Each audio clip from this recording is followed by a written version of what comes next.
Plus 3 points, merci, au revoir, allez, on discute pas. Certes, c'est pas le meilleur match que j'ai vu de ma vie. Match compliqué à l'extérieur, on a raté beaucoup d'occasions. Surtout à la fin, l'action de Pedri, je l'ai encore là. L'action de Fermin Lopez aussi. Aïe, aïe, aïe. Oh, il mettait ce but, franchement magnifique. Mais là, 70 points, toujours premier de Liga. On avance petit à petit vers le titre. C'était un match à l'extérieur, en plus, un samedi soir. On n'est pas à la maison, 1-0, ça fait plaisir. Il y a un mec, par contre, faut en parler. C'est le gardien Chesney. Merci pour l'arrêt. Parce que là, il fait pas l'arrêt à la première mi-temps. Il y a 1-1. Rafinha en mode patron. Merci pour les efforts défensifs. Il y en a, vous avez pas vu. Moi, j'ai vu. L'effort défensif de Pedri, il nous sauve un but. Lamine Yamal, bon, il a pas fait le match de sa vie. Encore une fois, c'est pas grave. En vrai, c'est pas grave, on le pardonne. Par contre, les gars, j'ai remarqué, je trouve que les défenses, ils commencent à se méfier de plus en plus de ces passes extérieures. Faudrait peut-être qu'ils dosent.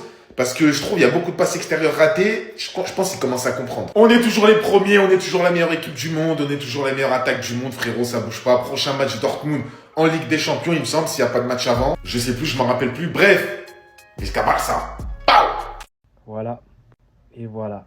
C'est peut-être les deux actions qui vont déterminer la suite de la saison. Parce que oui, le FC Barcelone s'impose 1-0 face à cette équipe de Leganés. D'ailleurs, je me pose la question de pourquoi cette équipe de Leganés est avant-dernière du classement. J'ai trouvé un FC Barcelone fatigué, usé par les efforts, ce qui peut avoir un impact sur la fin de la saison, hein, parce que le championnat n'est toujours pas terminé. En première mi-temps, j'ai trouvé qu'Araujo, il n'a pas fait son match. Il était vraiment en difficulté. Il n'arrivait pas à être synchronisé quand même avec Inigo Martinez. Première mi-temps, pas mal de déchets. Celui qui sortait peut-être du lot au milieu de terrain, c'était Firmin. Offensivement, ça a été d'une pauvreté du côté du FC Barcelone. Parce que oui, lorsque c'est le Real Madrid, il faut le souligner. Mais lorsque le Barça ne fait pas le taf, lorsque le Barça ne domine pas son adversaire, il faut aussi le dire. Et là, ils ont affronté une très belle équipe de Leganés.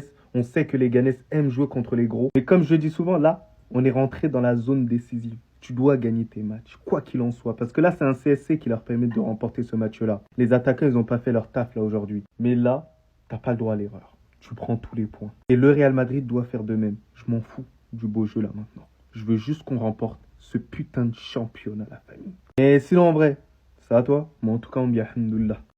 Ils veulent vraiment pas lâcher l'affaire, même quand c'est compliqué, ils finissent quand même par gagner. Le Barça fait l'essentiel chez les Leganés, les amis. Victoire 1-0. Là, c'est une vraie victoire de champion, les amis. À nous maintenant de faire le taf demain pour nous rapprocher un peu d'eux. Parce que là, avec cette victoire du FC Barcelone, ils ont désormais 7 points d'avance sur nous. 70 points pour le FC Barcelone et 63 points pour le Real Madrid, sachant qu'on a un match en retard qu'on va jouer demain. Et s'ils ont gagné aujourd'hui, les amis, c'est d'une part grâce à cet homme-là, Gérard Martin, et qui est l'entrée. Le gars, il rentre, il change la donne. Malheureusement pour le FC Barcelone, il est rentré à la place de Baldé qui s'est blessé. Le gars, il n'est même pas allé en trêve internationale qui s'est blessé. Bon, ça peut arriver. Revenons sur Gérard Martin parce qu'il mérite du respect désormais. L'évolution de cet homme-là est juste impressionnante. En début de saison, on se moquait tous de lui. Tellement le gars était claqué, certaines personnes se demandaient comment il a fait pour atterrir à la Masia. Malgré toutes ces critiques, le gars il a persisté. Hansi Flick a eu confiance en lui. Et aujourd'hui les amis, vous-même voyez que ça paye. Il vous fait gagner un match. Oui, je sais, sur le but, c'est Robert Lewandowski qui s'élève, mais c'est un menteur. C'est pas lui qui a marqué. C'était un CSC, il pensait qu'on n'avait pas vu. Très belle entrée aussi de Frenkie de Jong qui a calmé les choses parce que le Barça, avant l'entrée de Frenkie de Jong, c'était compliqué pour Pedri. Déjà que le gars, depuis le début de la saison, il fait que enchaîner des matchs. Aujourd'hui, encore une fois, on a senti la fatigue en Pedri. Le gars, il avait trop de déchets dans ses passes. Et en plus de ça, il cavalait de partout. Dès que Frenkie de Jong est rentré, tout s'est calmé. Et là, on voit l'importance de cet homme-là. Le gars, il revient de blessure et il prend une importance monumentale dans cette équipe dans Ziflik. C'est vraiment impressionnant, les gars.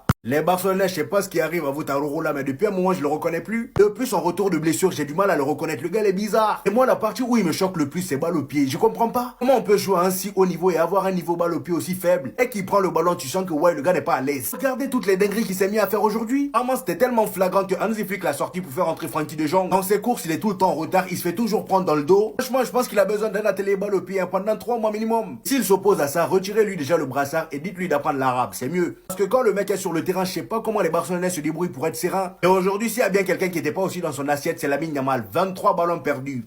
23 ballons perdus en 90 minutes. J'ai pas connu Lamine Yamal comme ça, moi. Le gars, il avait trop de déchets. Après, on peut pas trop l'en vouloir parce que chaque match, c'est masterclass pour lui. Il peut y avoir des matchs forcément où il est moins bon que d'autres. Et lui, comme Pedri, je pense que c'est la fatigue. Va falloir les reposer parce que la façon dont vous êtes en train de les user là, je sais qu'ils sont bons. Et là, vous abusez de la bonté. Le gars n'a que 17 ou 18 ans. Je vois certains Barcelonais prendre pour excuse le fait que le gars, son style de jeu lui permet de pas trop se fatiguer dans le match. Est-ce que vous êtes dans son corps? Est-ce que vous vous appelez muscle? Style de jeu ou pas style de jeu, juste le fait de marcher là, ça fatigue. Et les coups qu'il se prend à chaque fois là, vous pensez que c'est quoi? Balde est l'exemple parfait. Le gars à la trêve internationale, il n'y est pas allé. Donc normalement, il est censé être beaucoup plus frais que les autres. Et qui s'est blessé aujourd'hui? Lui? Si vous regardez très bien la faute sur laquelle il s'est blessé, il y avait pas vraiment un gros contact. Frère, vous avez compris. Et c'est valable pour Pedri aussi, qui aujourd'hui, vraiment, il y avait trop de déchets dans son jeu, dans ses passes surtout. Heureusement que Hansi Flick a fait rentrer des gens pour l'aider un peu. Bien évidemment, comment parler de ce match-là sans parler d'Inigo Martinez? À la 91e minute, regardez le sauvetage qui vient tacle par derrière. Je vous dis, cette saison-là, le gars, il est juste injouable. Il fait partir des meilleurs défenseurs de cette saison. Il n'y a rien à dire.